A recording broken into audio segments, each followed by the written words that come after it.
বাংলাদেশ সেনাবাহিনী সম্প্রতি একটি তালিকা প্রকাশ করেছে, যেখানে দেখা যায় প্রধান বিচারপতি ওবায়দুল হাসান এবং বিচারপতি এনায়েতুর রহিম সেনাবাহিনীর হেফাজতে ছিলেন। এই তথ্য ছিল জনগণের কাছে অজানা।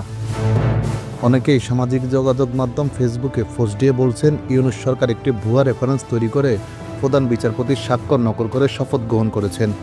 সে রেফারেন্স অন্য বিচারপতির সই ছিল না, অথচ বলা হয়েছিল তারা পূর্ণাঙ্গ বেঞ্চ। এখন পরিষ্কার যে বিচারপতির স্বাক্ষর ব্যবহার করে সরকার গঠন করা হয়েছে। তিনি তখন হেফাজতে ছিলেন, ফলে প্রশ্ন ওঠে সেই শপথ আদৌ বৈধ ছিল কিনা।